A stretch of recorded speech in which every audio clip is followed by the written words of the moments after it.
You started? Yes, I did. Okay, cool. In the interest of everybody's time and our guests, we'll get started. Good evening, everyone. Today is May 4th. May the 4th be with you. For those who understand that, it's Thursday. And we're going to commence our Community Board 17 Land Use Committee meeting. Greetings and salutations. I've had a rough few weeks. Some with the weather. I don't know if it was just me, but the allergies got to me. I don't know. Kind of broke me down a little bit, but we're here nonetheless. We're gonna forego the approval of the minutes until we establish quorum, which I'm hoping happens later, maybe in a few minutes. But I am going to shift to the chairperson's report. Rapid firely on Monday, we got a lot of emails from DCP and a lot of emails regarding the Kings Highway storage facility, as you may be aware. The facility that's on Kings Highway that affects our Whitty Lane residents. Apparently firstly, the borough president gave a recommendation for his recommendation for the storage facility from his office, and he was not in favor of it. The link was generated and shared. You could see his response spelled out. He also provided a letter to Mr. Daly, or addressed to Mr. Daly and the community board following up on that. We did receive communication from the Department of City Planning that a modified version of the application had been submitted. Ms. Gordon shared that link with you. It was kind of easy to navigate. You needed to hit a couple links. And the only thing that I could observe after reading everything was that it looked like it went from 4 to 5. There may have been more, but it was a lot in there. And on May 24th, they're going to be reviewing that at the official public hearing for the DCP, and probably have to explain exactly what changed for clarity. But at this moment in time, we're not for it. Our borough president's not for it.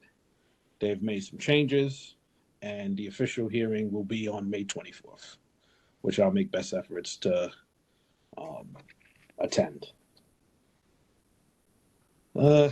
As you know, we're still trying to, there's been a couple of hiccups, but we're still holding the May 19th and the 20th date for the estate planning event. That's going to take place at Eureka Fellowship Hall. We're trying to confirm some speakers. There's been a lot of non-answering of emails. I'm going to be fair to everybody and say that they've been busy. But we have been getting a bunch of responses this week. Hopefully we'll get the flyer out before week's end. And 2 weeks of some aggressive promotions, like Mr. Tate's flyer that you saw go out with this. Hopefully we'll get a good showing. And as you know, tonight, we're going to be presented with a comprehensive plan from the borough president's office. We have Ms. Stober with us.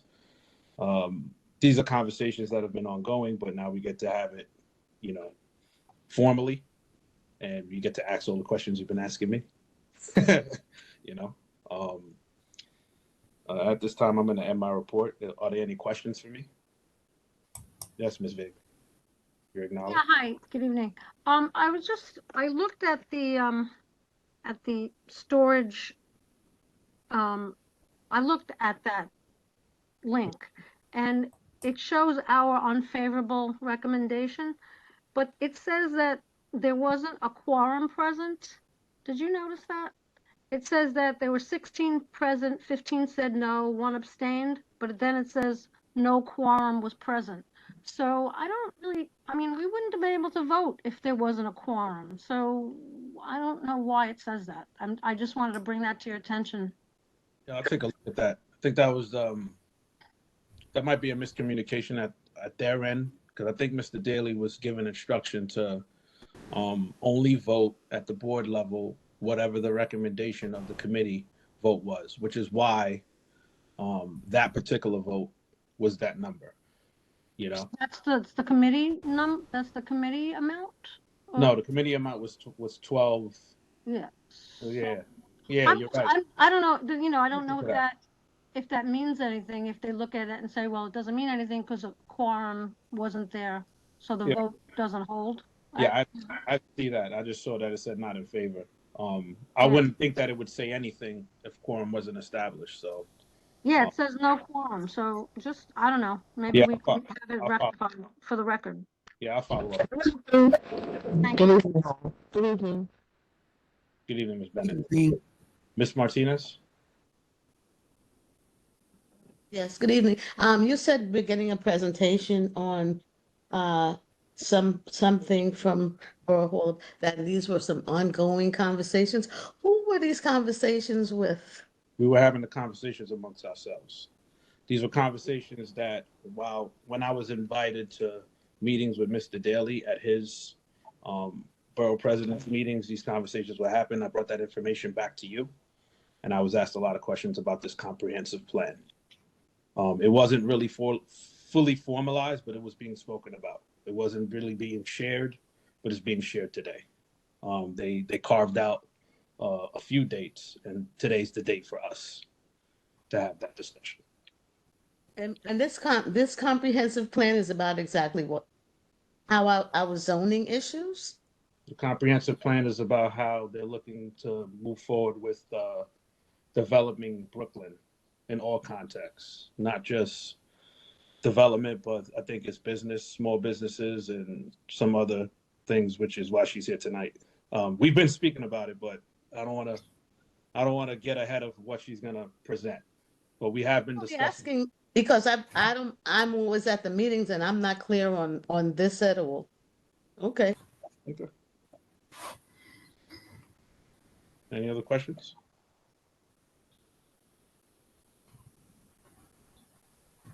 Seeing none. Ms. Tober? All right, that was a good introduction. Hi, my name is Lacey Tauber. I'm the legislative director here at Borough Hall, so representing Borough President Reynoso. So I'm here to talk to you about the comprehensive plan that we're working on for the borough. I'm going to share my screen really quickly.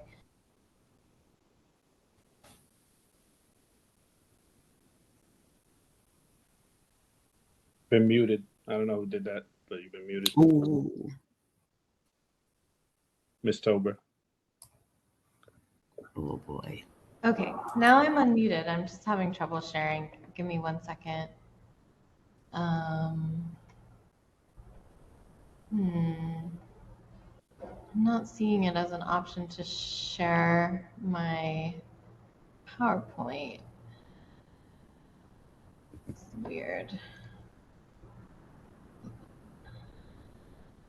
Let me try one more time. Ah, here it is. Okay, sorry about that. Can everybody see my screen now? Yes, I can. Okay, great.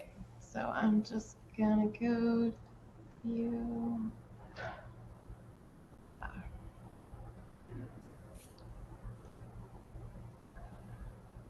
Okay, can you see it now? Yes. Okay. Are you seeing the whole thing or just, like, are you seeing my notes? I see it's a broken comprehensive plan, health and housing. Okay, perfect. Sorry about that. I'm not used to WebEx. Here we go. Okay. So as you can see, we are working on a comprehensive plan for the borough, and it is focused on health and housing. So what is a comprehensive plan? So the point really of this process for us is to provide guidance for our office. As you know, as has even been mentioned, the borough president has a role in formal land use process. But also, you know, we want to provide a lot of information for other stakeholders like the community boards, like organizations that are working in the borough, and just really making sure that folks are working off the same information, that we all have access to data and we have a shared understanding of what's going on in the borough, and we can use data and, you know, what we learn about the need in the communities to guide our decision making. Oops. Oh no, how do I go back? Oh gosh. Let me see. Okay, so what this is not, and I think this is really important, especially for those of you who are pretty savvy about land use, which I think is all of you if you're members of this committee. It is not a substitute for a citywide comprehensive planning framework. That's something that the borough president has advocated for and will continue to do. It's not a substitute for ongoing local planning efforts. We're not trying to, get out ahead of anybody or usurp any processes that are going on or have been done already at the community level. Importantly, it's not complete or finished. So I know you just said maybe you haven't heard about this yet, but that's okay. We still have lots of opportunities to get feedback and input on the process before it is done. And even when it's done, we're going to be considering this a living document where we want to hear from folks, and we'll continue to have conversations and take input. And importantly, it is not a rezoning. This is not something that's going to go through the ULURP process. It's really more of a framework and a guiding document, as I said before. So just a little context for folks who might not be familiar about what the borough president's power and responsibility is and our role in this process. As I mentioned, we issue ULURP recommendations. We can also sponsor and introduce legislation in partnership with the City Council. The borough president makes budget priorities and allocations. He monitors and modifies delivery of city services.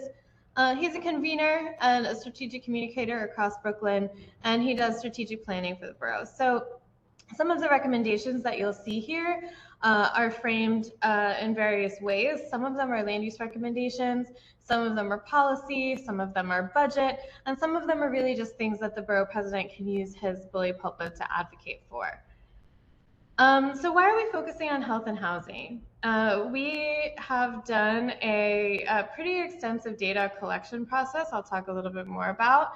And what we've learned, and I think what we all just know from living here in this borough, is that there are pretty stark disparities in health outcomes related to race and income across the borough. So if you look at this slide about showing life expectancy, basically it's shorter in the areas that are darker. And you can see just by looking at the map, what a stark difference there is between different parts of the borough.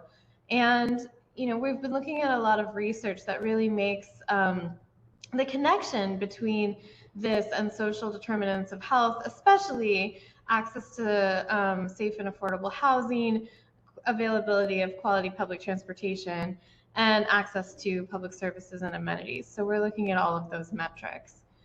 As I mentioned, we put out this existing conditions report back in November. We have established an advisory committee made up of different groups from all over the borough. We held one town hall meeting already and provided an online forum for folks to give feedback specifically on this report. We have presented to the borough board and to the borough service cabinet.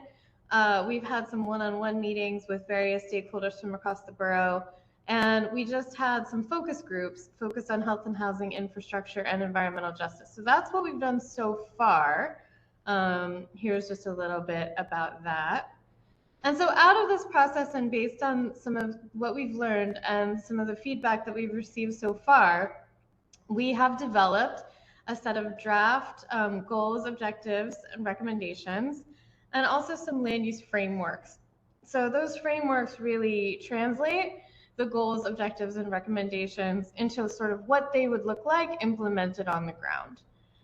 So the goals are organized into these 6 categories: environment, healthcare, housing, active living and transit, community, economy, and accessibility.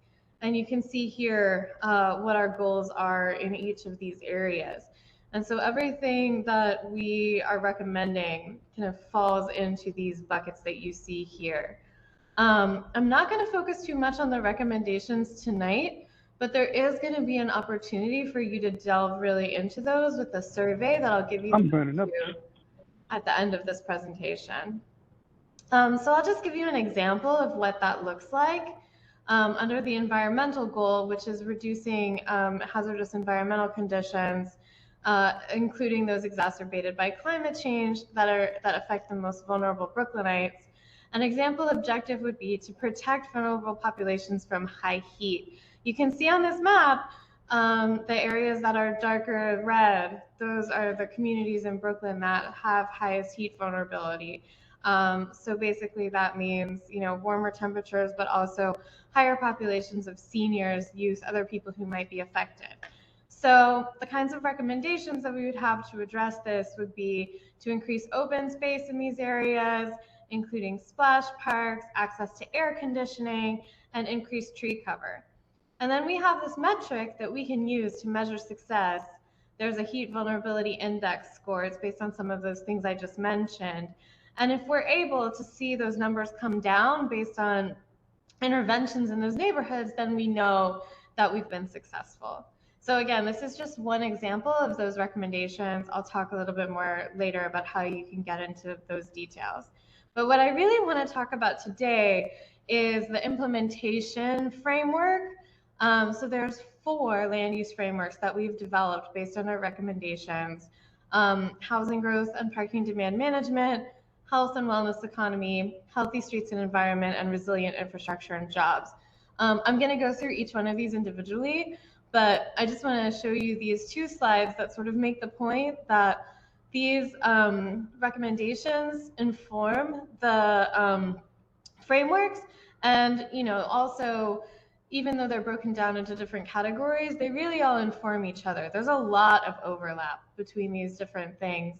And I mean, all of you live here, you know that you can't really separate you know, health and wellness from, you know, streets and environment, access to infrastructure and jobs and things like that, and vice versa. So the whole point is it's all very connected.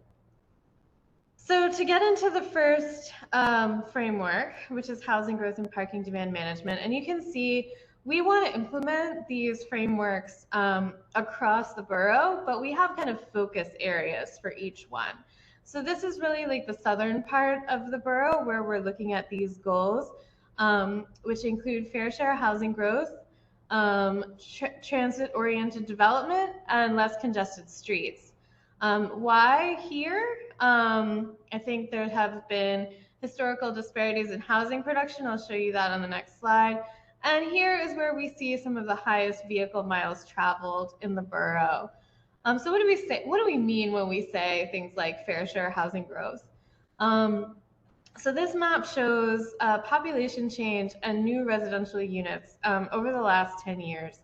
So you can see that the concentration of development has really been in the northern part of the borough. And the southern part of the borough really has not kept a pace with the need for housing growth in the borough. And so, you know, the fair share housing framework really encourages these other communities to do their part to add to the need, especially when it comes to affordable housing. Transit-oriented development is a concept you're probably familiar with, where we want to concentrate some of that housing growth within half a mile of existing and proposed mass transit, because again, we want to be careful about not encouraging more driving in the borough for many reasons. And then we talk about parking demand management. What do we mean? I think we all know that parking is an issue in the borough. We're not creating new on-street parking, so we really want to encourage folks to utilize mass transit rather than private vehicles. But we know that we can't do that if we're not providing convenient alternatives. And so we really want to look, as I said, at concentrating development along transit lines, reducing the need for new vehicles and more parking. These are some strategies for parking demand management that we're looking at. This is provided by NMTC, the New York Metropolitan Transportation Council. We're not necessarily saying we're doing all these things, but these are sort of best practices that they suggest that we're looking into as ways to address this issue. The second framework is the health and wellness economy. So you can see in this map, this is sort of loosely focused in the eastern part of the borough. And the reasons for that is, again, some of what you saw in terms of outcomes and health disparities, disparities in health outcomes, in this part of the neighborhood. But also there is a large concentration of healthcare and education workers in this area. We want to make sure that we're connecting them to good job opportunities. So what does that look like? Delivering more and improved healthcare services in this area, improving access to the existing healthcare network and community services, and reducing barriers to care, such as cost and lack of translation services, lack of insurance coverage, things like that. Again, this area has a lot of folks who work in the healthcare and education industries. A lot of these areas are transit deserts. So we're thinking proactively about how we can connect people to their jobs, to more job opportunities as well. One of the solutions that we're looking at is the proposal for the Interborough Express. This is something you might be familiar with. It's a proposal that comes from Governor Hochul, actually, to create a transit line along that green line that you see here on the map.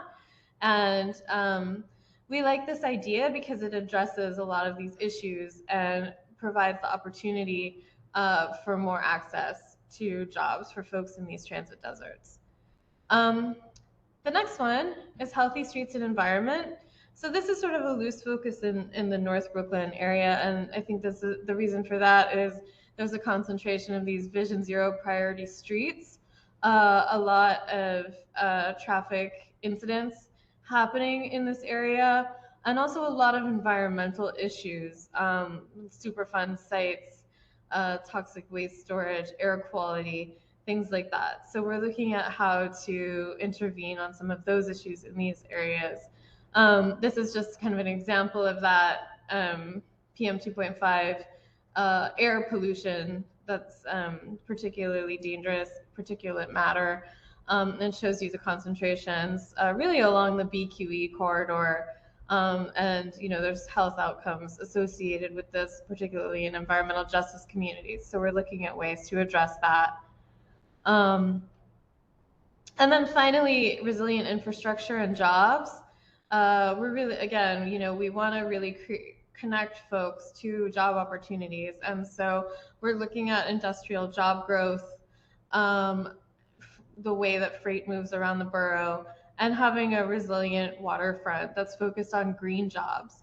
We're very aware of the vulnerabilities to climate change, and we want to use the industrial areas that we have to work on some of the solutions. An example of that is the wind energy economy, something that's really going to be growing in the city, and we would love to see more of the supply chain come here in Brooklyn along the industrial waterfront.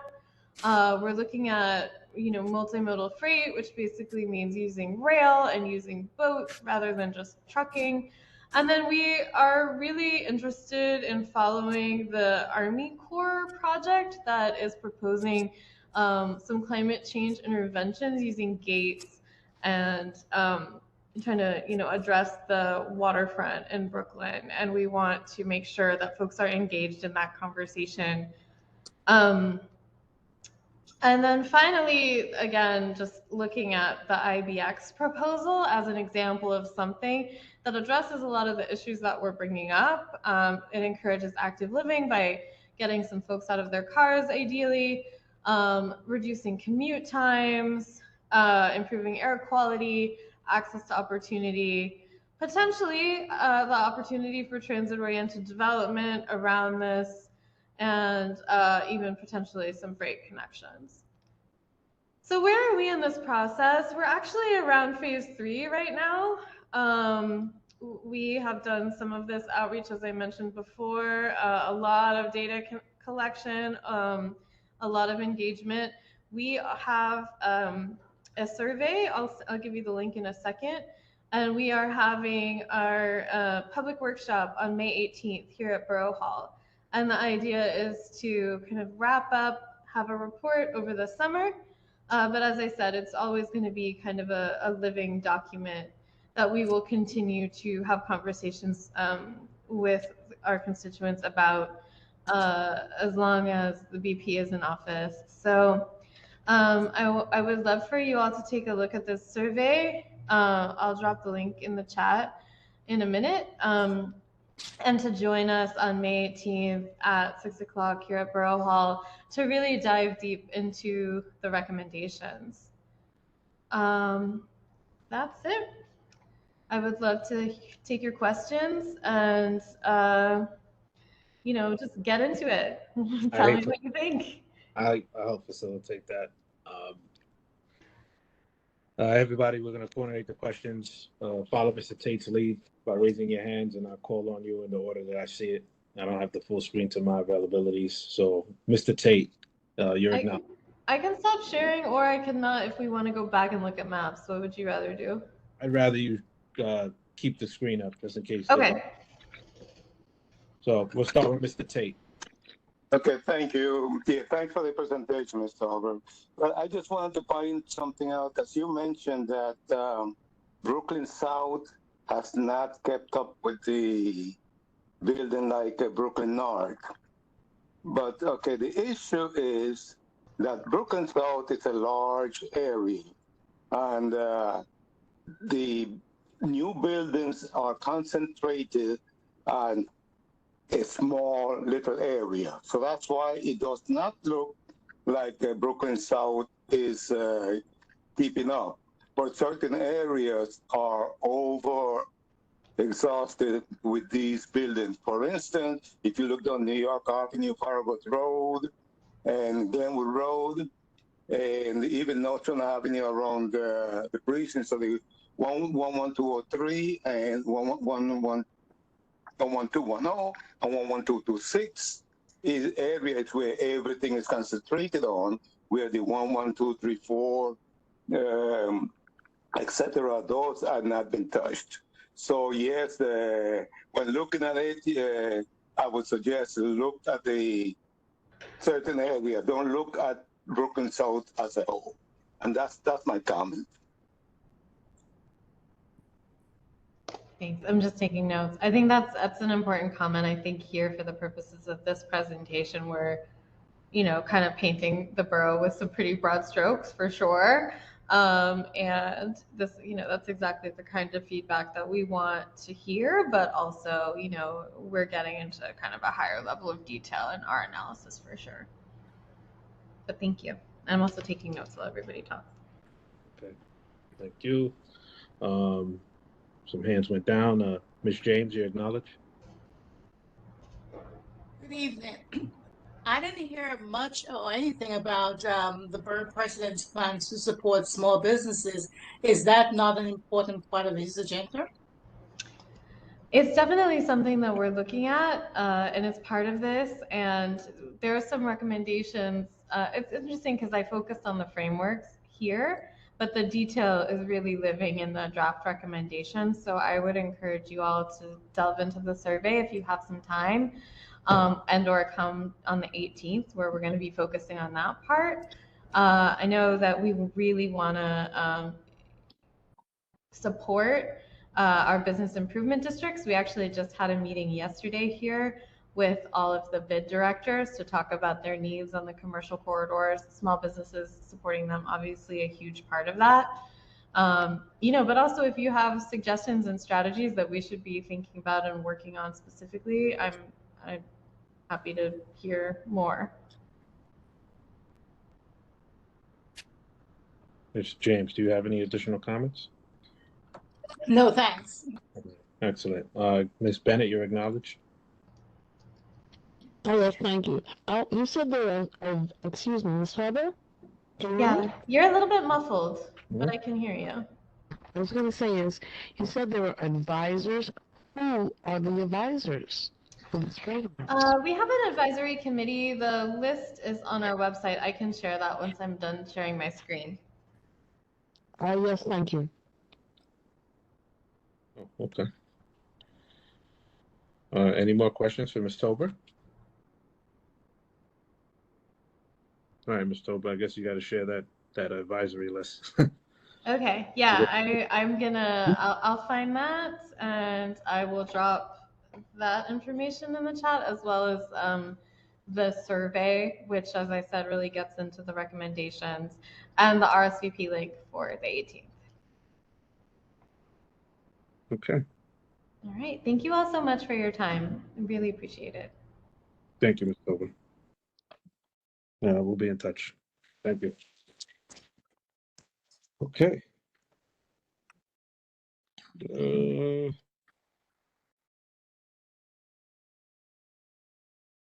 I'm gonna move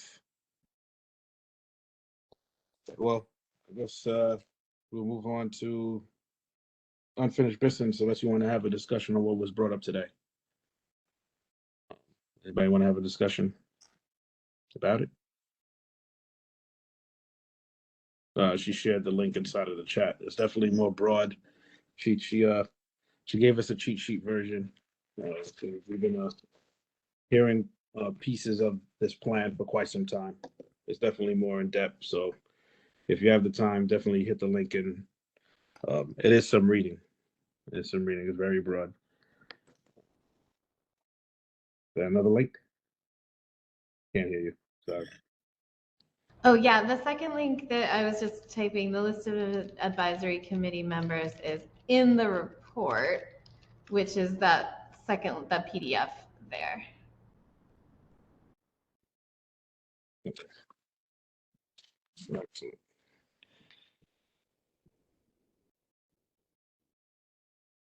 Cool. Hopefully,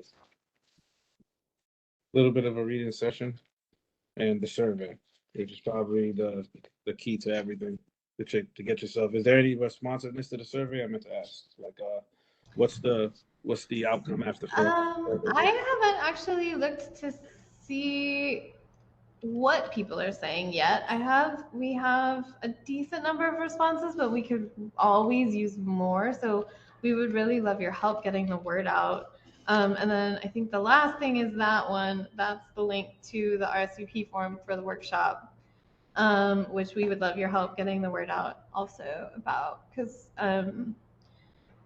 yeah, we just want as many people to know about this and be part of it and tell us, you know, what are we missing? What did we get right? What did we get wrong? What do we need to add before we wrap up this phase? So that's what this is all about. And now you have all the links. Excellent.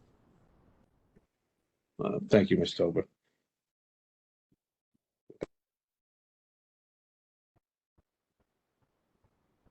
Okay, I think I might hop off unless anybody has any other questions or wants to discuss more. Ms. Bennett, Let you get to your business. Your hand is raised. Do you have any additional questions before she departs? Okay, excellent. Thank you, Mr. Oh, Mr. Dawes, you do got a question. Mr. Dawes. Hi, can you hear me clearly? Speak one more time. Can you hear me clearly? Yes. All right, thank you. This is to piggyback off the first comment. I didn't see who made it, but the man was talking about that the specific development was being done in specific zip codes, not all over Brooklyn South. So I wanted to know, what are the specific steps being taken in the plan to prevent the predatory development that's going on in our community? Can you speak on that? And if you already spoke on it, forgive me. No, that's okay. That's a good question. I think, so just to be clear, this is really like a guiding document. It's really more of a framework to guide decision making. So there's not anything in this that's going to end up, you know, a rezoning that's being implemented. Not at this time. It's really just a tool for us and for you all, and to like have data and information to influence your decisions when it comes to that. And maybe that can inform some future planning work that would lead to those kinds of changes. But that's not really where this is right now. So I don't know if that answers your question, but I think it's going to be an ongoing conversation about like real on the ground strategies that we can use to bring this framework to life. So it doesn't completely, no, it doesn't answer my question, but just to be clear, my own edification, you're saying that there's nothing in this plan that would stop that? Well, I think, again, it's a framework. It's something that nothing in this working framework, on. Forgive me, nothing in this framework that would stop it. There are many recommendations in the recommendation section that are really policy oriented. There's a lot in there about encouraging affordable housing, you know, encouraging the use of public land for 100% permanently affordable housing. things like that. So we are looking at a lot of policy strategies that get at, we're looking at, for example, how to end the tax lien sale and the predatory real estate that happens because of that, and creating outcomes for properties with municipal debt that allow people to stay in their homes rather than potentially facing foreclosure. So that's an example of, an advocacy or legislative strategy that we're also recommending as part of this plan, but it's not a land use piece. So many of us are for the end of the tax lien, and yes, we want to keep owners in their home. Mhm. But in terms of what you said, the first thing you mentioned was the affordable housing. First of all, the median that is being used to, or what's called affordable, is not affordable to everyone. So just to comment and not to take too much time, are there going to be considerations on how that median income is calculated? Because it could include people that's not in the area. Second, we agree let me with. finish. Sorry, go ahead. Let me finish. Mhm. And then in terms of the affordable housing, that can be a two-edged sword. It can be used as an excuse for developers to create more, and it doesn't go into the other parts of the neighborhoods that are in the South. It goes once again into our neighborhood. Go ahead. Oh, I was just gonna say on the metrics, we definitely hear you on that. The way that the affordable housing is calculated is a federal standard. So in order to change that, we'd actually have to have federal intervention. However, I think so we not only want to look at building more affordable housing, but also, as I was kind of saying, preserving existing affordable housing, because that's really how you're going to hit the incomes that can't even qualify for the lowest levels of new affordable housing. We really want to be working proactively with property owners to get them into regulatory agreements to preserve affordable housing that exists and keep low-income renters in their homes. And then also, I think we're going to be looking at more supportive housing, more senior housing that's really hitting some of those vulnerable populations that maybe get missed in sort of the traditional affordable housing development. Excellent. I see Ms. Bennett, your hand is raised. You're acknowledged. Yes. What about, honestly, getting to some of these developers to pay their own fair taxes instead of shifting it onto the small homeowner that they build on a small block on? Yeah, that's a conversation that we're definitely going to be engaging in as those conversations happen at the state level.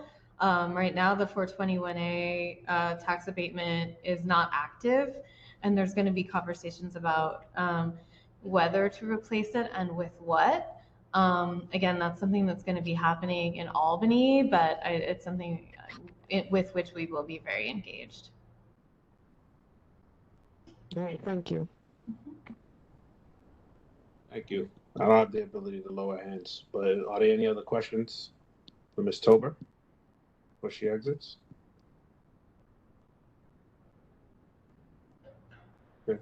Well, Okay, all right. thank you all so much. I hope we see you here at Borough Hall on the 18th. Thank you, Ms. Tober. Okay, bye. Have a good night. Thank you. Good night.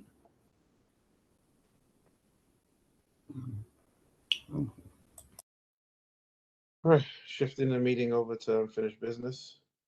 I'll start. I believe Ms. Bennett, you made a comment at the last meeting about the Rite Aid on Kings Highway in Clarkson. I did look into it. Yes, I believe they said they're going to put up a luxury condominium, a co-op, because I remember seeing the plans for it a couple of years ago. Now that the building is closed, it's the entire block. Yeah, I didn't get a chance to actually check the zoning on it, but I think if they had to do that, they would require some sort of rezoning unless it would be a state project. Then that wouldn't be the case. So it is on the ship. Parkway. It borders Kings Highway, and I believe it's East 96th Street and Clarkson Avenue. It's an entire block. Yeah, but it's currently zoned for, I think, commercial use. But I guess Originally, it used to be an auto dealership there. it's zoned for the, you said an auto dealership? Originally, yes, that what was it. It was a Chrysler dealership that was there. Chrysler and Volvo. And then that shut down, and then the Rotary came. That's what I was saying. Now that shut down. I just wanted to let you know that I did look into it. Good night. I did look into it, and I'll keep my eyes on it as it develops. It is under new ownership. That's all that's available at this time publicly. They sold that land. Is there any other unfinished business that anybody wants to discuss? One more thing. Oh, who's that, Ms. Bennett? Mr. F. Ray, Who's speaking? this is Daryl Holland. I just want to let you know I'm traveling and I came into the meeting about 25, 30 minutes ago that I am in attendance, but I wasn't there when you took attendance, so I'm here. I just want to let you know that. Okay. Good, I'm glad you. you did. I was going to say, the development they want to put up on Kings Highway, the whole area flooded. You know, the Whitty Lane project, that storage unit. I'm sorry. Storage unit on Kings Highway. Oh, the storage drain that was flooded. Yeah. I got The whole place flooded. All right, there's a few hands up. But I believe Miss Martinez, your hands is up. Mr. Dawes, if you have the ability, could you lower your hand? I don't have control to make it go away. Unless you have a question. Miss Martinez?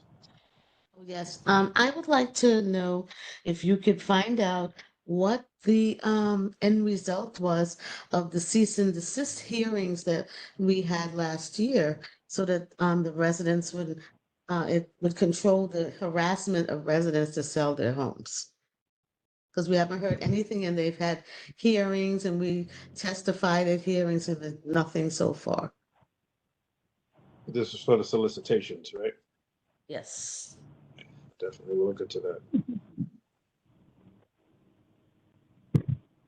Thank you, Miss James. Yeah, do we have a status of that project on East 98th Street? No communication has come. I've driven by it. I haven't really seen no activity over there, but no communication from Mr. Goldstein, Mr. Goldstein's team. Yeah, so it's been what, 6 months now? It's been more than 6 months. It's been about a year. It's 6 Okay. months. Thank you. All right. Yeah, Mr. Johnson. Yeah, he's probably not communicating. He definitely was some flooding issues that he shared some videos with us out of the group chat. We got hit with a storm that really tested the limits of what the city's infrastructure could take, and it took a beating. Did anybody else experience any flooding? Before I answer Ms. Bennett again. Yes, in regards to the East 98th Street project, if we haven't heard from these people in 6 months, do we have any recourse? It's been more than 6 months, and we can't punish them for not coming forward with us if they're developing the property. So, I don't believe that the plans that they proposed to us could move forward without our YOLUP. Really, they would need a rezoning. Ultimately, I'm not sure what the ultimate plan was. I do know that they didn't actually own all of the lots and parcels, so I don't know if this is a plan to actually try to, or maybe they're in the process of acquiring the rest of it.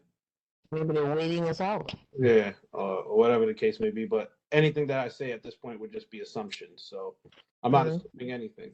You know, they gave us the plans. I think they honestly were just trying to fill us out. But you know, it's their process. Ultimately, it's their decision to come back and speak to us when necessary. Yeah, but is a reasonable time frame that this was allowed to do this in? Excuse me? Is there a reasonable time frame that they have to do this in? I'm gonna say no because it's never been properly or formally given to us, you know. They haven't come in front of us, they haven't given a presentation, they simply provided us with a proposed plan, you know. Maybe An idea of what's coming, that's you know. Mm. So it's like I can't really say that that would be in a formal, you know, presentation. They delivered it to our office and we shared it so that we're aware of it. We're educated on it, and should they come, it won't be new to us. Well, maybe that's up to them. Maybe that's what they wanted. That's the way they want to do it. Yeah, we'll see. Sir, my apologies. What project was being addressed a while ago? I didn't hear it. It's 98. The same Oh, the project. same one I meant. Okay, thanks. Yeah, Okay, yeah, thank yeah. you. The same project. Ms. Kwashi? You mentioned, was there any other flooding?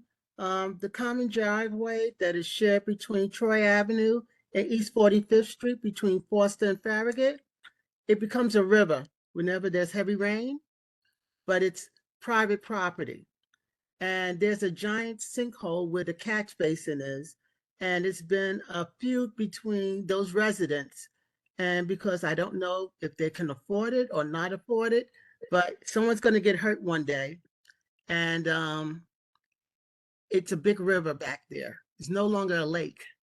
And what happens is that the residents put their garbage in the back there because Troy Avenue, East 43rd Streets, they put their garbage in the back of in the common driveways. The sanitation doesn't drive back there, so it becomes also a sanitation problem. And so the garbage rides down the river to the entrance on Troy and Farragut, which is where my house is. So it becomes a big problem. Yeah, we received many complaints. I have pictures if you like them. Yeah, I'm actually collecting the pictures. I got a couple of pictures from Mr. Johnson, some videos as well from his block. It's good to keep it for historical reasons, you know. Sure. Somebody saying that you might be covered by insurance, you know, I can't recommend that, but we'll speak. I think they need to condemn it, the road, because it's a sinkhole back there. And if they condemn it, then that will force them to close up the road, and then the residents will pay for it if they can't drive back there. That's my suggestion.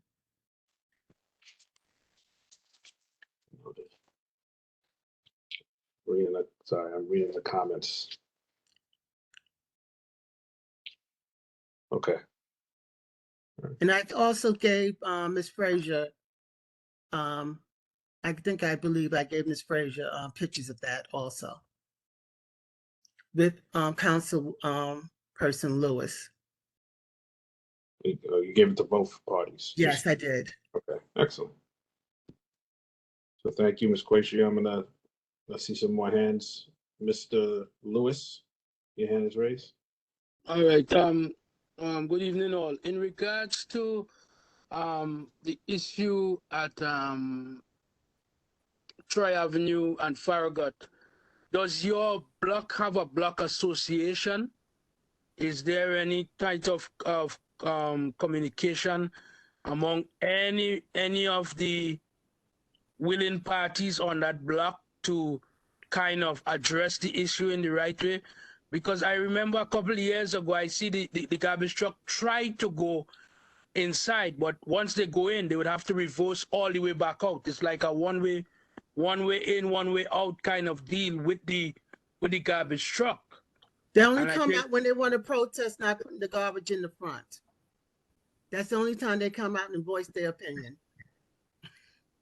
Okay, so all right. So then, if there is not a whole block, how I could say consensus, that might be challenging in terms of that. So, you know, maybe that is something that, you know, that could be looked at in terms of those members that of the block that are willing to have a communication about that issue, in particular how it's affecting you. It's not affecting me at all. I'm just trying to speak up for the people who are going to get hurt, because there's most of the block are tenants who have to walk down there. It's not the homeowners. The homeowners don't live on the block anymore. It's their tenant. Oh, okay, okay. All right. Mm-hmm. I'm just being a concerned citizen. Okay. Honorable concerned citizen. Miss That's right. Miss Viglianti. Yeah, I was just wondering, a lot of what I've noticed is that homeowners, that when they buy homes, they cement over everything. And is there a way that we could possibly, and developers too, if everything's cemented over, we're going to get more and more flooding. So the more development and the less soil that we have, and the less grass and the less trees, we're going to have more flooding. So there's not going to be less flooding with more building. So how do we address that? And is there some way we can get that information out to people that buy homes and buy land, not to cement over everything? The only way to truly enforce something like that would to get it to be a contextual rezone, or to have your zoning for your area amended. They did it in Queens. A lot, you're forced to have a garden in the first X amount of feet of your property, and then afterwards you can build afterwards. So in order to implement something like that, it would need to come in grandiose form. I don't know if there's a way to do it locally at this level, but it would need to come in the form of a rezoning, I would think. Yeah, because you see it in Queens all the time. You see that almost most of the homes in Queens are required because of the zone that they are. I'm not going to just spitball and say what I think it is, but whatever zoning classification their homes are, that garden in the front is a requirement. Right, but the problem is that, so if someone buys a home that's already existing, like my home is here, I have a garden in the front, garden in the back. Somebody buys this home, there's no requirement. They just fill in the back and fill in the front with cement. There's no, so how do you get that it put into something without rezoning? Because I don't know if it's only about rezoning. It is a requirement. I don't think it's a way, really. I'm not going to say that for sure, but I don't believe there's a way. The way it'll be enforced is through a zoning amendment and getting your area contextually rezoned. That would be the way to enforce it, because at the end of the day, if someone purchases their property, they have the entitlement to do what they please. But if there are rules and boundaries in place, then they would have to build to those boundaries. Yes. Right. That's what I'm getting at. It's like you'd like to have a garden, and if you were able to buy the property next door to yours and combine it with yours, you would double the size of your garden. That would be your right. But if somebody wants to come and turn their backyard into a swimming pool, that's also their right. So the only way to stop that is to put rules in place, and the only way to put rules in place is to have your area evaluated and rezoned with those amendments in it. Ms. James brought that up in her meetings. When you review other community boards, you'll see the same R lettering zoning with a letter attached. That means it's been contextually rezoned. Am I right, Ms. James? That means that in the past that they saw this coming and they put these restrictions in place to prevent that, and now they don't have to have this conversation we're having. We're trying to have it now. Right. But I think that would be the only way to not forcefully, but to have boundaries in place to preserve something like that. Ms. James? You are correct. You are correct. That's the most powerful agent. I don't think sowing morality in anybody's hearts is going to do it. We've seen the result of that. I think that we're going to have to try to get some litigation in place. I think that would be the only way to preserve something like that. We really need it for a bunch of other things too. You know, we need, like, you know, there's always talking about green spaces and this and that, and all of that could be a part of that plan. You know, it's not just about, or it shouldn't just be just about preserving particular homes. We need to think bigger than that. You know, when we think when we think in a box of survival, you know, you tend not to look at what's necessity until it's gone. So when those conversations do happen, it needs to be all of it, not some of it. Right. Miss James? Oh, Miss Bennett? I'm not sure. No, Miss James. I saw Yeah, that. because it relates to your point. Community Board District 17 ranked 17 out of 18 in terms of green space. So we're right at the bottom of the list in terms of the percentage of green space in our community. And I will say, I don't know how many would have a reason to visit the Atlantic Avenue, you know, East New York area. Not only are they rezoning the entire Atlantic Avenue, which was originally commercial, they also have something I think that was called, I kept seeing the signs everywhere, New York City housing spaces. I think they're making parks. I think they're turning large lots into like park developments with pools and sprinklers and stuff like that. And I never seen that agency ever. But they're over there. They're rolling out a lot of different things in East New York, things that I've never seen, and the rezoning happened there very quietly. But they're okay with where it's happening along Atlantic Avenue. So the next time you drive down Atlantic Avenue past Pennsylvania, is not just all those commercial, you know, distributors and the Wendy's and all of that. No, there's mixed use high rise. There's a brand new school that's there. I just noticed the other day. There's like probably a 200 to 300 unit building right there on Euclid Avenue. Some major things right by my old high school are happening over there. And we probably need to pay attention to whatever conversations they're having or whatever they're allowing over there. Because I don't know if it's working in their favor, but a lot of things are moving. Miss Bennett? Can you hear me? I can hear you. Okay, good. What I was going to say, about maybe 20, 25 years ago, they saw this coming with the frontage, that's your garden in the front of your house, that people are now turning into driveways, and they told people not to do it. In fact, if you contact the Department of Buildings, it's a $25,000 fine.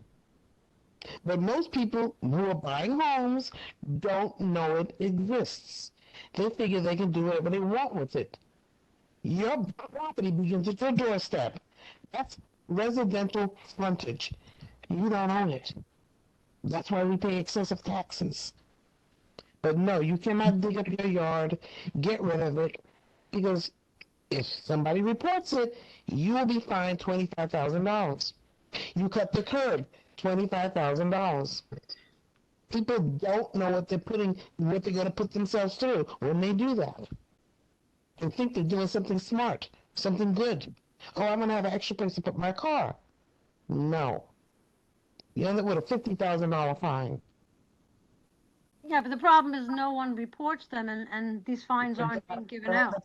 The buildings for the property, you got to call HICWA, that's city sidewalks, for the curb. Yeah, I knew about that. I'm not too familiar with what you're saying. I have to look that up. I didn't think that was. Oh yeah. Yeah, can you provide us, because I would love to share it in my neighborhood to stop what's becoming to be a trend. So if we can let people know that, and the word can be circulated, we can cut down and implement what Margarita Vigilante was talking about. But if you know the reference, where the code, whatever it is, if you can share it next meeting or in the chat, that'd be wonderful. Thank you. Yeah, I'm get it, because I go down some streets here and I'm saying these people are going to end up losing their homes because of those signs. That's another way people are going to lose their homes in this community, because they don't know what they're doing. I'm going to give some. I believe Miss Hudson, are you unmuted? I saw your hands raised. Yes. Yes, I'm having a little difficulty. I wanted to speak about an issue that occurred in on the street where I live, just this past week.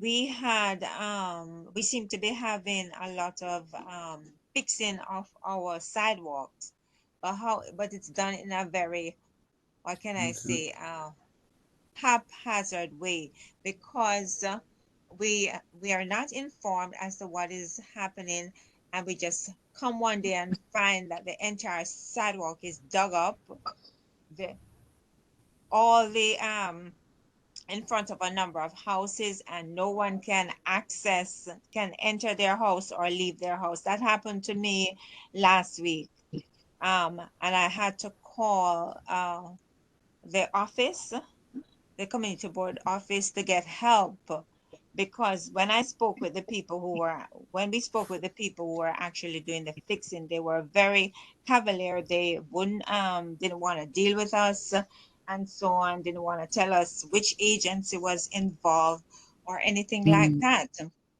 And they insisted that we were informed, and we were not informed as to when they were going to be doing any fixing. We didn't request any fixing or anything. And there, as far as I can see, there was nothing really wrong with the sidewalk. So, and they told us that after they had fixed it, we would have to stand the cost of it in terms of, we just wondered if we would have to eventually pay for it in terms of raising of our taxes. And we called 311 as well. And they eventually, after we called the office, they eventually fixed the community board really helped a lot in getting the situation addressed, in getting them to speed up the fixing and put in boards so that we could walk outside of our gateway. But what happened when they did the fixing, they didn't fix the walls of the houses where the sidewalk meets the fencing of the house. I wondered what we could do in terms of that, in getting that addressed. It's kind of difficult to know without knowing what was actually being done. A multitude of city agencies could be contacted. Like if it was I think it was the community board found out that it was the Department of Construction that was actually the ones who were responsible for the work. It wasn't we thought it was the Department of Transportation, right? At first we thought it was them. But it was I want to say it was DDC. I'm sorry. I'm not sure if it was DDC, but they did call to report that they'd corrected the problem and also to apologize. But the and problem, also, I'm sorry. Yeah, but they also wanted to apologize for the haphazard way in which they did it, in that the community was not properly informed about the fixtures, whatever fixtures they were going to do. But they did call on Friday to report that the problem had been taken. They completed the work on the sidewalk. And so if they completed it without doing it properly, then we definitely need to know so they can go back and correct it. Yes. Okay, thank you for that, because yes, I would have to say that it was not done correctly. Ms. Gordon, was it an emergency repair? Was it an emergency repair? What exactly was going on? Like, why were they digging up a lot? I don't know the extent to which I don't know all the details. I just remember taking the message on Friday for Miss Frazier. Or no, it was a few days ago. I'm not sure, but of course tomorrow I can definitely get back to you, get the details and get back to you. But she did call and she was very apologetic about inconveniencing the homeowners in the way in which they did. And so she assured us that the problem was taken care of and the work was complete. But if it's not completed properly, if it's just rushed and not completed properly, we definitely need to know about that so we can address it also. Yes, well, can I just say that it was not completed properly? All right, Ms. Rushed. Hudson, I want you to see if you could take some pictures. Take some pictures of the area where you feel it wasn't completed. Just give it to Ms. Gordon, and I'll follow up with her, and we'll make sure that it gets acknowledged. And whatever department Thank, does whatever's necessary. yes, yes, that sounds, thank you very much, Mr. Fred. So, should I send the pictures to the, committee board email? You Where should I send it? Yeah, because it's like a communal email. Everybody will see it, but I'm writing it in my notes, and I'll make a call, maybe tomorrow to see what we could do about it. Yes. All right. Thank you, Ms. Hudson. Mr. Lewis. Yeah, just to go on that, DDC is doing a lot of different infrastructure programs, and based on the pandemic, it could have just been that they're fixing. Sometimes it's the gas line, sometimes it's something. Sometimes it was the gas line that was done, but they never fixed back the sidewalk. And again, communication sometimes is poor with these agencies.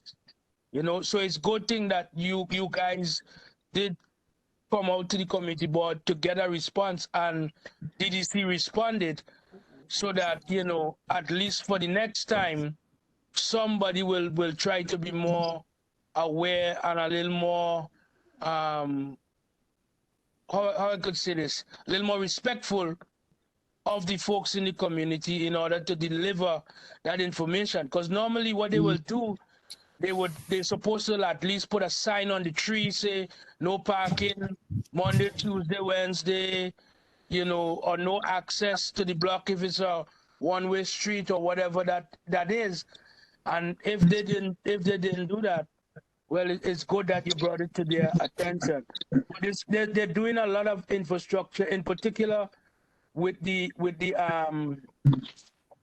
sewage lines, with the sewer lines in the streets. Okay. And the gas lines, sewer lines and the gas lines, because of all of this construction and all of these buildings that's coming in, they have to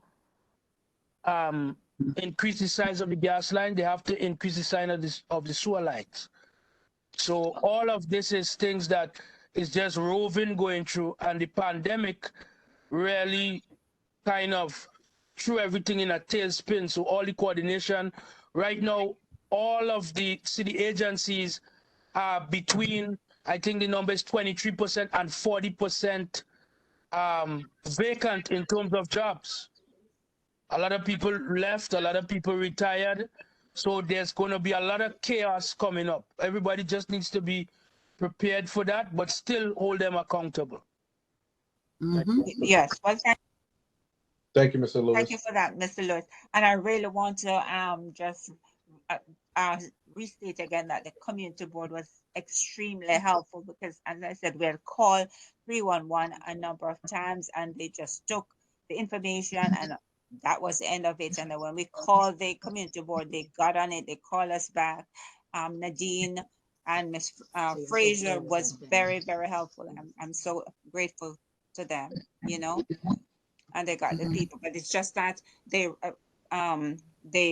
rushed the job and it was not done properly. So we're gonna well, follow thank you up so with much that. for letting us know, because tomorrow I will definitely let both of them you know, relay what you said, and your appreciation for their you know, for their efforts. Yes, thank you for that. And thank you too. Okay. Right. Excellent. Ms. Martinez. Yes, I think that there should be the agency should be required to notify the residents before anything is done, because very often you come out of your house and something is being done, you have to ask them what they're doing, and or I mean, especially when they're breaking up your concrete that you're required to repair. I mean, and when they're resurfacing the streets on Clarendon Road, people came out to go to work and their vehicles had been towed. There was no notice posted They posted a notices at 6:30 in the morning that you should have moved your vehicle at 6 a.m. And I mean, I had to reach out to the deputy borough commissioner of DOT and for them to come and help people find their vehicles. I think that it's a requirement for them to notify them. I think there is a certain amount of time that they're required to actually have those post-its up. That failure is on the city and the organization, and we need to document stuff like this to make sure we hold them accountable. And we need to know what those rules are. You know, now I'm intrigued that I'm really curious to know what the rules would actually be when it comes to actually notifying residents about anything. You know, I see the post-its and the no parking Saturdays when the National Grid is digging up the sidewalk or when Con Edison is doing something, but I don't know the rules behind it. So I'm going to educate myself on that. And anything like this happening, we got to follow Ms. Hudson's lead, and definitely, it always starts with 311, but definitely follow up and call the community board office afterwards to make sure that we could get, not only do we have a ledger of what's actually happening out there, but, you know, obviously Ms. Frazier and her team have some pull, can make some phone calls, touch some shoulders, you know, pinch some cheeks to get something done accordingly. But yeah, I'm actually surprised, but I can see what Mr. Lewis is saying with the failure with the city. They're failing in other aspects too. We see it, especially many departments that I deal with personally haven't been doing much of anything. So it's an across the board thing. I don't anticipate it being better in the near term. So if there are rules, we like always, we have to try to hold them accountable to their rules, because they tend to make rules that they don't follow. They'll ticket you for rules that they don't follow themselves and all of that. Yes, and if I might add, it actually started out with them towing my vehicle and making me late for work one morning, and then after that it transitioned to the breaking up the pavement and all the chaos that followed. So yes, I apologize for that's terrible. No, that's okay, because when we spoke with them, they said that we were informed. When we insisted that we didn't get any information, they thought we were renting. I can't believe that they would do something like that without. I can't believe that that's not a policy that they would need to. Well, they that is certainly crazy. did it. I can assure you of that, and not only to me, but to my neighbors as well. So No, it seems to be a standard practice. I'm sure that they did it, but I just can't see there not being any ramifications in place for that. You know what I mean? That's a failure, a huge failure. That's not like a normal failure. That's a huge failure, you know? Yeah. Well, definitely watch that situation close. Thank you, Ms. Hudson. Okay. Mr. Tate? Yes, I think this is an ongoing thing with the city, because I did call the board regarding an issue with the trees that they're planting all over the place. They just come, they did not put any signs up or anything the night before. Then the next morning, they come and they put those cones all over the place in front of, if we're saying no parking today, from 9 a.m. to 6 p.m. As a matter of fact, some of the cars that were parked on the right side, that alternate side is from 8:30 to 10.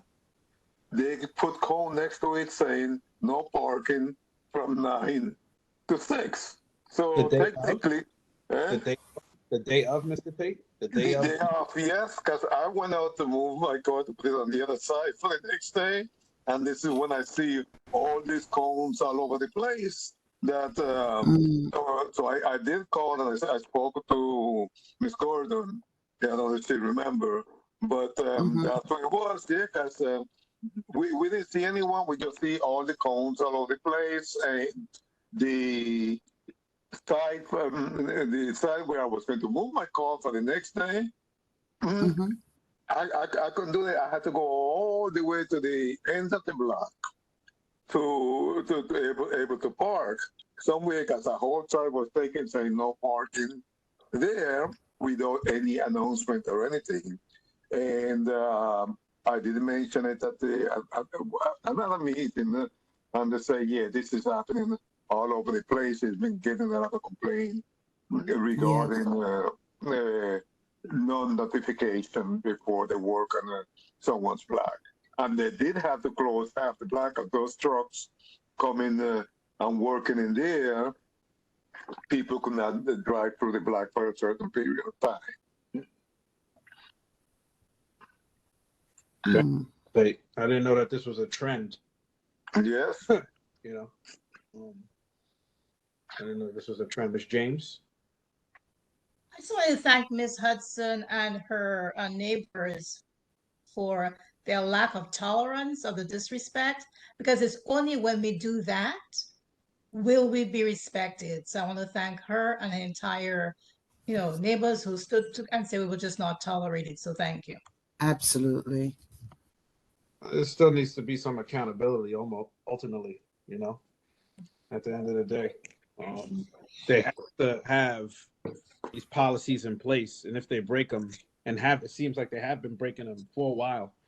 Probably, I would say that the agency is responsible for posting the notices, whatever agency it is. It wouldn't be on the contractor itself. If they got the directive from whatever agency, in this case it was the DDC, they should have sent someone from whatever locality to post-its and notify the residents, and even distribute papers door to door if you're doing something like that. The only way that they could justify not doing it is why I asked, was it emergency work? But even now, with the work being done, no one knows what was being fixed, which is wrong. Even in an emergency situation, you're supposed to give notice and answer questions should they get asked. And if it wasn't the workers answering the questions, somebody from the agency or an agency representative should have been there to answer those questions. Thank you. It's a failure. That's what it is. I didn't see what order their hands came up, so I'm sorry. I'm going to say Miss Martinez. Wrong. When I made such a fuss about that to DOT and the board office, that when they came to actually pave the street, they had signs up even on every tree, every bush, every house, you couldn't miss it. So they know they did the wrong thing in the first place. Well, that's DOT. Now we're dealing with another agency, so DOT learned. But they all do it. They just don't respect us at all. I don't know, because in other communities, I see large signs. I don't see them in this one. But this is like a forgotten community. That's And the fact that DDC was so apologetic really did, they took full responsibility for not having notified the community first. So you're right, there was a failure, and I don't know if it's a trend, but we definitely will work to stop it. Yeah, but it starts with, acknowledgement. So what Ms. Hudson did was important, but it should have been Ms. Hudson and everyone on Ms. Hudson's block, the other block that, you know what I mean? So we could document this. Ms. Hudson is the hero because she made the call to the right people and made something happen, but this is probably happening all over, and everyone's being quiet about it. We're not gonna What I was going to say is, as a committee, maybe we can send a letter to that specific agency requiring them to do it 2-3 days ahead. Give them homework. That's why I think they are required, but I don't know who's policing them. I mean, that's what I mean.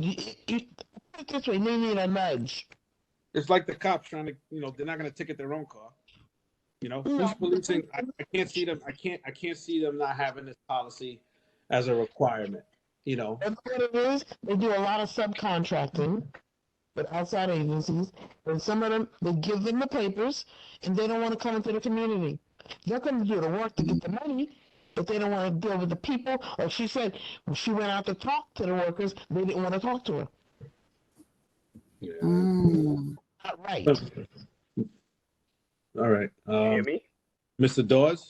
Yeah. Yeah, I think that we need to aggregate this information. Even create a simple form where people can note date, time. We might, as you stated, you obviously don't know exactly what agency it is immediately. But if we do give a place for them to put it and to upload pictures, and if we get this information aggregated, that along with the letter, we can demand respect for our neighborhood. Because people's cars being towed, some people can't afford to get their car back. Oh, no, People not they- being able to leave their house. In certain neighborhoods, it's not tolerated. And in order for us to garner that kind of respect, we're gonna have to not only send a letter, but provide proof of what's been going on. Yeah. If they took your car, they're not supposed to charge you. They're supposed to relocate it. Conversation starts here. I'll make sure we follow up, but it seems a little wild. I'm just saying, just by speaking from everybody here, it seems like this has been a thing. I haven't been affected by it, so if I wasn't here hearing it, I wouldn't even know that this was a thing, because I thought there were standards and practices in place, you know. And Well, this, if I might add something at this point, when they towed my car, I didn't have to pay. They towed it and put it somewhere. I just had to get them to find it for me so I could leave. And they actually moved it from where it was to further down the block. So I didn't have to pay. They brought it back? That was one plus that I suppose. They So get just the to be clear on that. Okay. They relocate them. You just have to find it. It's playing hide and seek, which Yeah. That is nice that they brought it back, but there's still a time value. The time that you have to spend to find it, possible damage in the transportation of your car. But they think it's stolen. all right. I would definitely like to create a survey about this that we can distribute the link, so when anybody has a situation like this, they can upload the data so we can easily aggregate it. We have to make sure that we're considerate that we do need a paper form or something, like you said, in addition to a digital survey, you know. Yes, you're correct. I'm just thinking about a quick way of getting the pictures, but you're 100% correct. Yeah, the pictures would be the paper form, and then we need to figure out a way to digitally. We need like somewhere it could be emailed to, maybe even create an email that those type of things to go to, because that's been the issue with getting information out. There's so many the spectrum of ages that we deal with, and the generations of people that we're dealing with. Sometimes the people that are most vulnerable don't have the ability to actually get the information out. You know, we'll be on Google in 4 seconds and know how to cook some rice and peas, but you know, some people got, you know, they still getting that recipe from the ancestors, so to speak. You gotta think about the spectrum. But yeah, if you can help me with that, Mr. Dawes, I don't know. It seemed like you have a gauge of what we could possibly use. Maybe suggestion. You know, you're in the group chat. See if you could put it in there. Maybe we could do something to log this. We need to log it, like you said. And get a history of behavior. It's only with that history of misbehavior that we can galvanize something and then show that it's been something going on. Yeah, that there's a trend, that it's not just one-off, you know? Practices. Also, when they relocate your car, they're supposed to notify the local precinct where the car is. And that seems important too. Oh, sorry. So I'm gonna put something in the chat. Miss Robinson, your hand is raised. Miss Robinson? Can you hear me? I can hear you now. Can you hear me? No, I was going to say.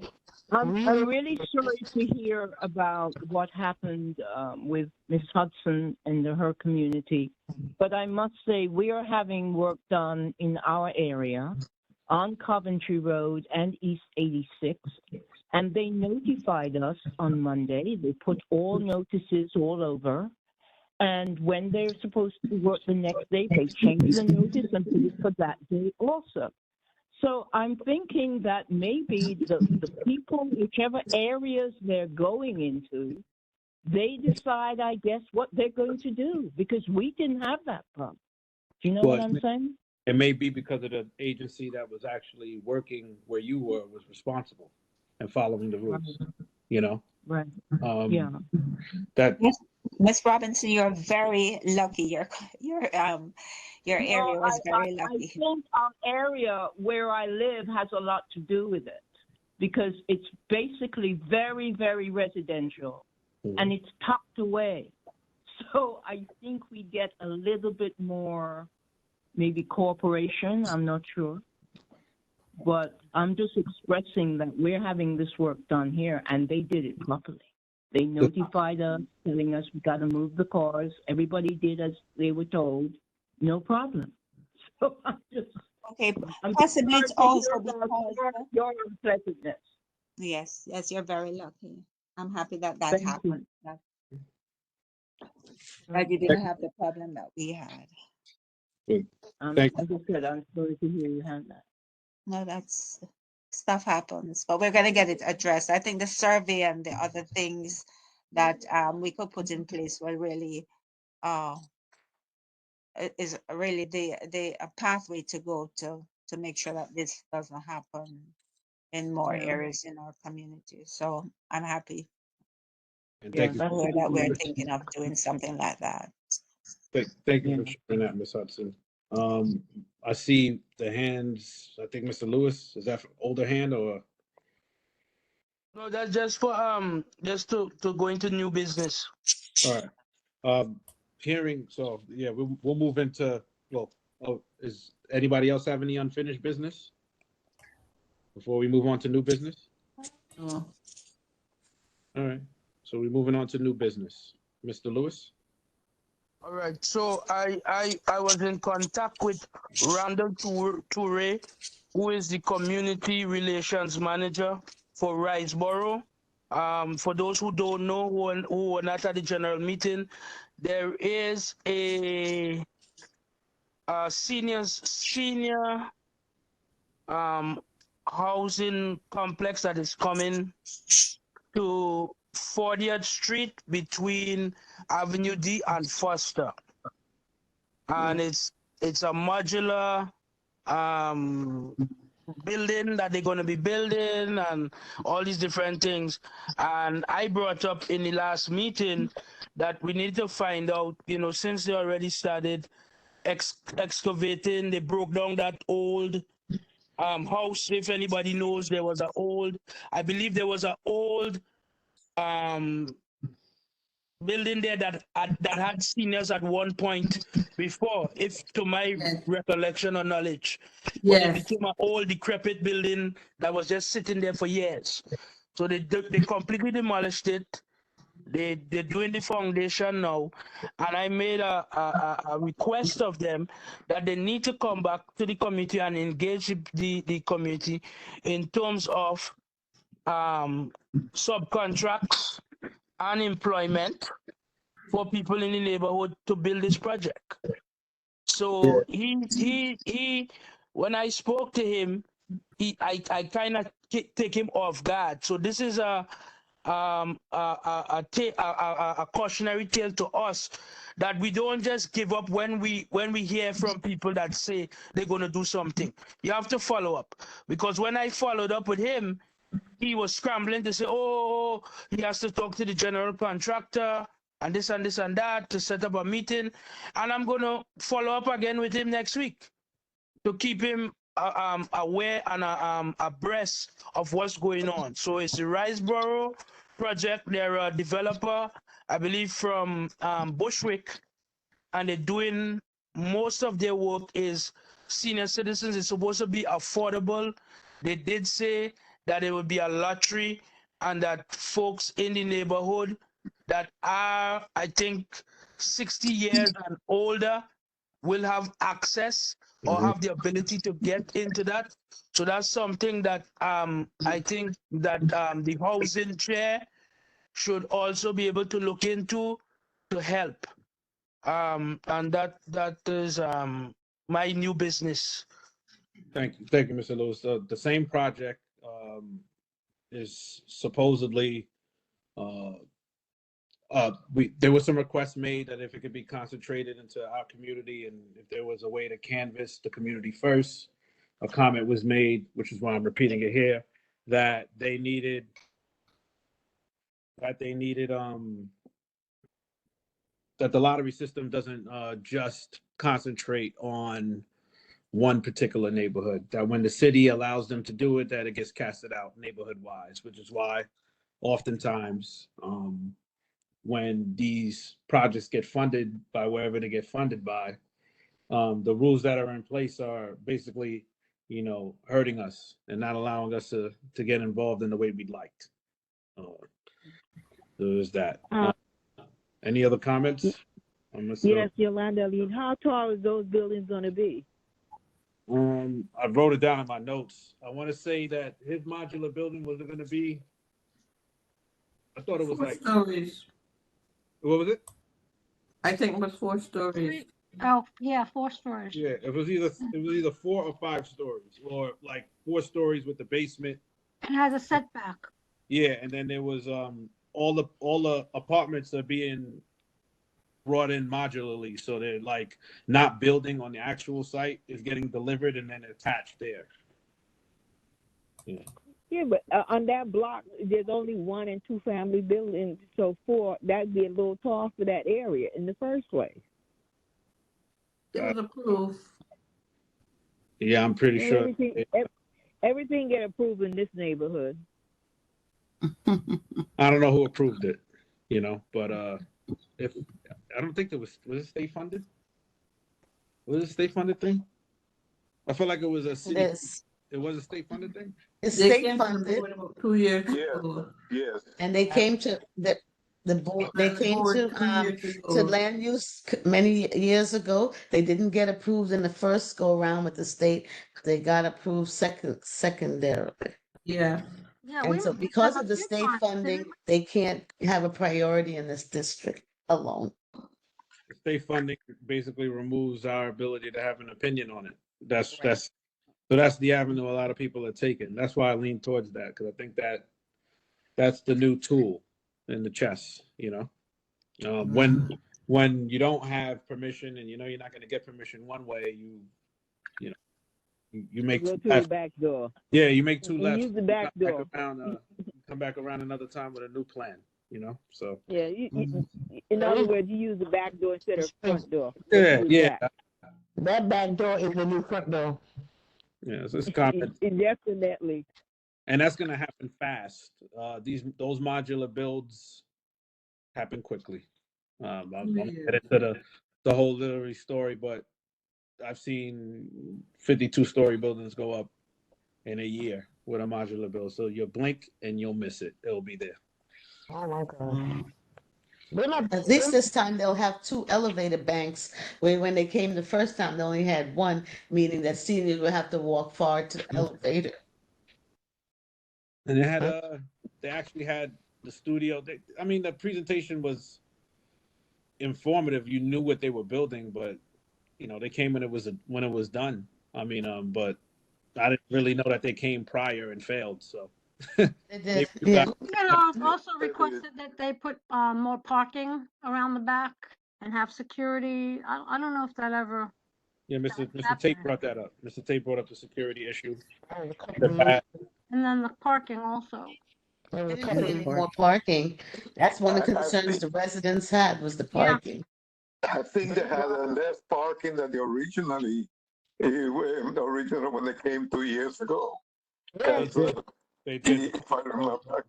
The comment was they said that they built parking at their other facilities, and over time, whatever the aggregate studies they've done, it wasn't beneficial. They wish they had more housing. That was the comment, or something along the lines of that. Sorry, what was the address you're talking about?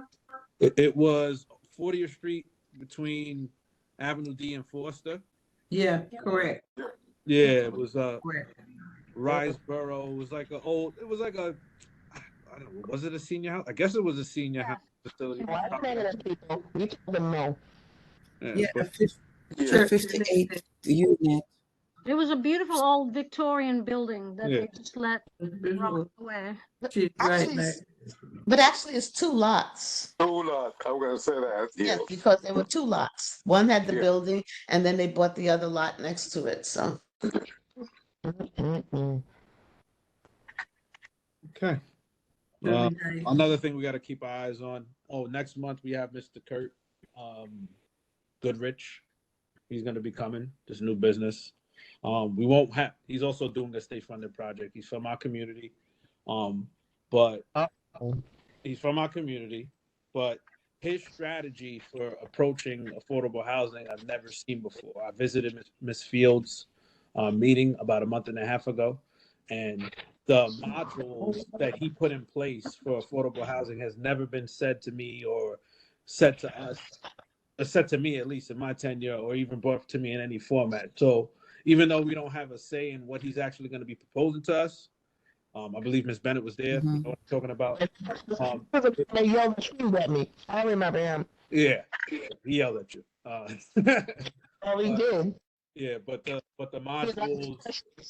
modules is more for an educational thing to give us the idea of what the possibilities are. So when they do the whole AMI thing and the whole, it wasn't that.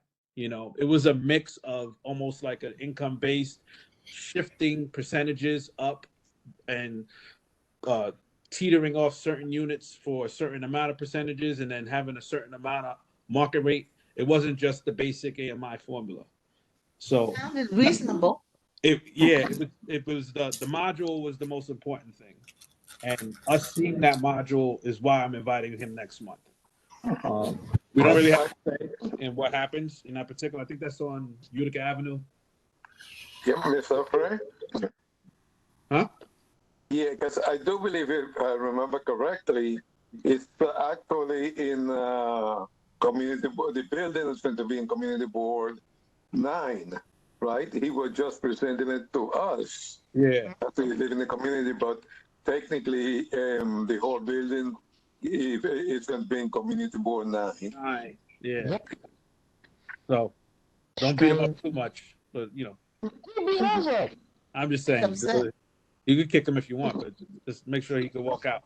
Because I asked him just so that we could educate ourselves on a different idea. So when someone comes and says, you know, this is the playbook, that there's actually another playbook. He introduced another playbook I've never seen before. So just a heads up for that. Don't say playbook. Change a few words and present it as a new playbook.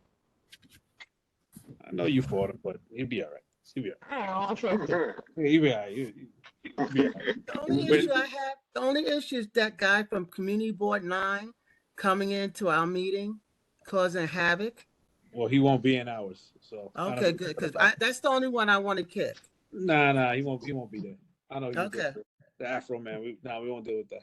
All right. Let him stay in Nassau County. He belongs in Nassau County. Stay there, please. How you gonna keep him out? Because I like to know, keep him out of mine too. I don't know. I ain't gonna keep him. He just doesn't come here. So. We've dealt with him over the years. I'll come to your meeting and shut him up. Yeah. I tell him to shut up. It's a public forum. He's allowed to speak. He's allowed to speak. If he comes, he's allowed to speak. He can speak for 2 minutes. He can speak as long as anybody else. He's allowed to speak as long as anybody else can speak. He's not allowed to 2 take minutes. over. Hold on. Because we have dealt with him for years. That's right, but if he shows up, he's still allowed to speak. We can't shut him up. Not take over. It's not the proper way to handle. He can't take over. He wants us to do what Board 9 is not addressing for him. And he's not going to control this We board. can have that discussion with him, but it doesn't mean that we're shutting him up. Listen, it has to stop. We're not even talking about the same person. I think we are. No, we're not. We're not talking. Yeah. We're talking about the person you're speaking of. That conversation shifted. We're not talking about the person. He's not going to control this board. Fine. It's not even on our district. Can I interject here? Acknowledge. Yeah, Ms. James. Yeah. Thank you. New York State public meetings law does not give every and anybody the opportunity to speak. The law is very specific. Thank you. You can be there, right? You can hear, but it does not give the entire public the right to speak at any public meeting. New If York everyone else City, gets to speak, then he should be allowed to speak. Miss, I am speaking sorry, but right now. yeah, I know, but it doesn't. Excuse me, I am speaking. There's something else going on here. I'm not very comfortable with it. I'm just going to say that. That's all I'm going to say. Yeah, what you said. There is nothing going on here. There's no racism going on here. If it was a black person doing that, I'll just be as articulate as I am right now. I have the floor right now. That's fine, but what I'm I'm just simply saying is that he does not live. If you look at the rules for the borough president's office, it talks about who can be a board member, right? And we can put in the same rules and say you can only be a committee member if you live in New York City. Which one of us could go to Long Island? That's right. And do what he's doing. But you're okay? allowed to It be. would you're being very you're being disrespectful right now. Okay, this is very disrespectful. I have the floor. I want to stop. You can speak. This is very rude. Okay, so what I'm simply saying is that the same way that we need to be respected, the same way that it would, because there's no way we could go to Long Island and be imposing our views on him. The point is, we have repeatedly said this is not a matter that we can address or we want to address, and it's a lack of respect in trying to coerce us, trying to bully us to do something we've determined that as a board we don't want to do. That's the issue. What you're saying. Can I just interject? If someone has an interest in the community, then they're allowed to be at a meeting and discuss it. No, that's incorrect. Wait, now you're interjecting. Let me finish. What I'm saying is that he's allowed to speak, and what happened at the last two meetings, he's been cut off and shut down and not allowed to speak. We don't have to agree with what he's saying, but he's allowed to speak. And when we don't allow him to speak, it feels like something else is going on here. Now, maybe it isn't, but I'm just telling you the way it looks to me. He should be allowed to speak. We don't have to agree with him, and then you could, after he speaks, you can tell him whatever you want. But we keep cutting him off. And we're not because of his incest, and this is going on and on. Time is being taken up by a meeting trying to force an agenda we have said no to.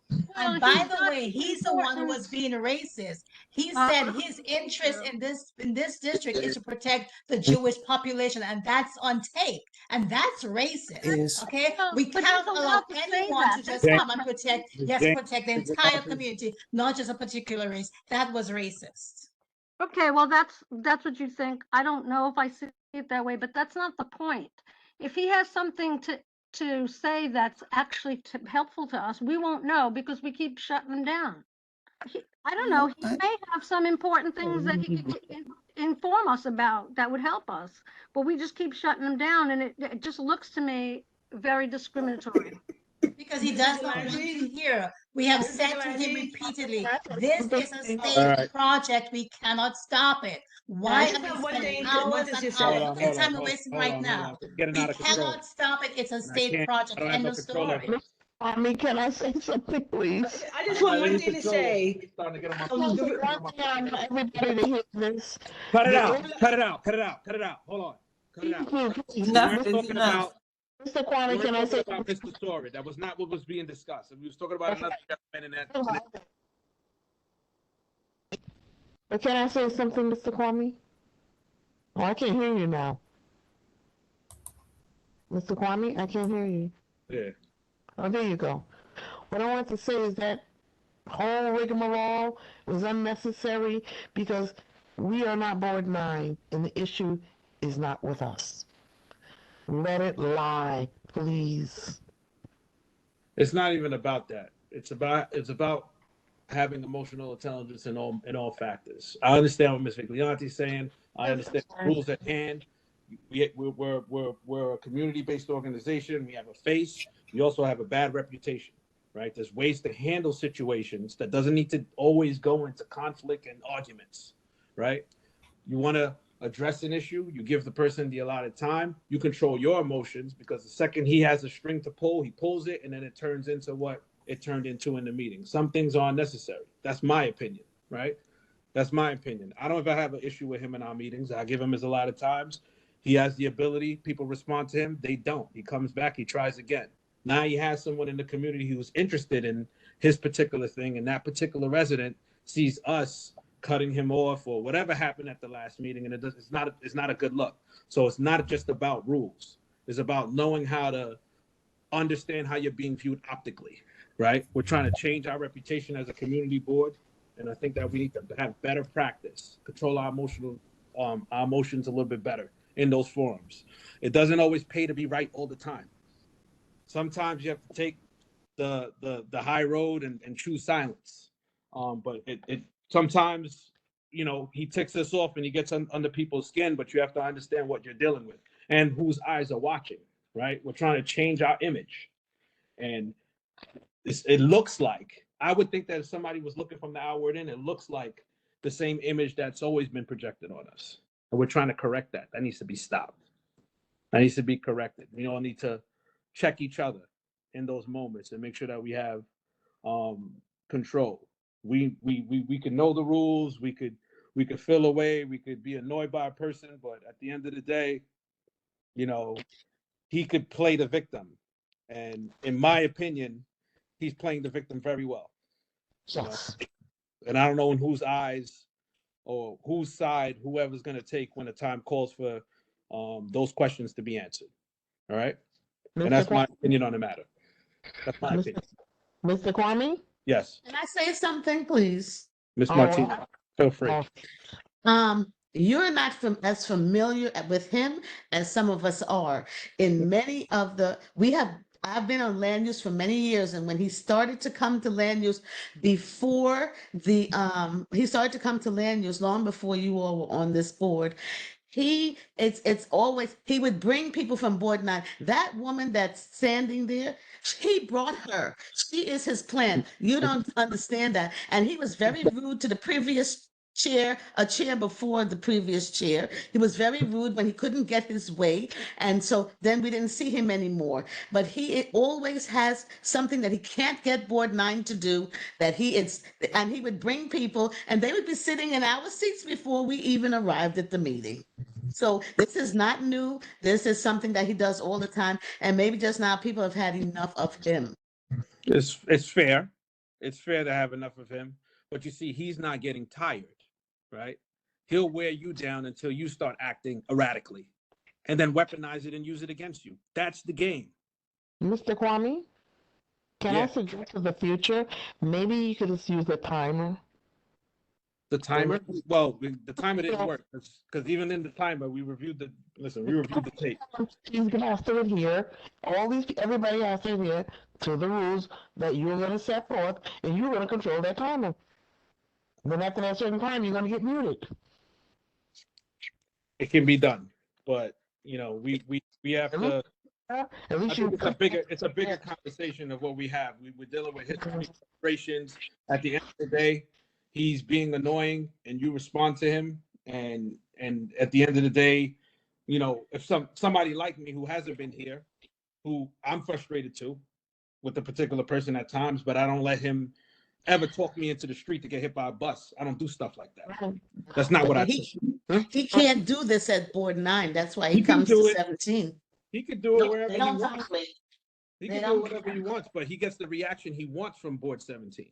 But what I don't understand is That's why what- for Board 9, it doesn't make any sense. But we He let him do does the go to same Board- thing listen. over and over. He goes to Board 9. We've had conversations with the chairs from Board. He goes to Board 9. It's That's a just shut that him down. They don't tolerate him. I can't speak for what they do at Board 9. And Yeah, tolerance I is not can what we're speak. They talking do about. not tolerate him. I've spoken. We are the laughing stock, honestly, because he cannot do what he's doing here. And I respect what you said, Mr. Chair, but I'm saying there's also something that's abuse, because you can go the other way and allow someone to abuse you by trying to take the high road and just tolerate things. There comes a point you have to stand up and say enough is enough. He's articulated his point 100 times to this board. We have taken the position we cannot help him. And that's the end of the story. We It's should not, not be placed in a position where we think we need to be bullied. it's not our Amen. jurisdiction. Wrong jurisdiction. I'm sorry, Mr. Lewis, your hand is raised. Hello? Hello? Did everyone get muted? Is that what happened? I don't know. It's almost 9:30, people. Yeah, so that was a very energetic new business, Mm-hmm. Woke everybody up. to say the least. Yeah, I'm woken up now. So the blood is moving. So the time is 9:25.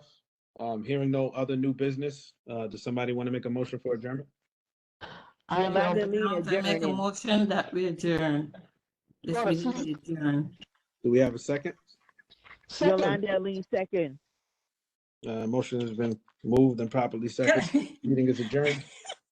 I'm Second. sorry, but okay, I know the meeting has been adjourned, but you know what's funny, What's that? right? Because of his race, he is getting more freedom and latitude than if it were a black person. So while one person may Amen. think it's discriminatory, he's actually getting more favor than anybody would get if he were a black person. Have a good night, everybody. Wait a Have a minute. good night. Good night. Good night. Good night. Good night. Good night, everyone. It's good night, everyone. Man, I see this form. This is the form. All right, Oh, I'm going to this- stop the recording now. Thank you. Well, he made something All already. right. Okay. Mr. Fourier, I sent you a text.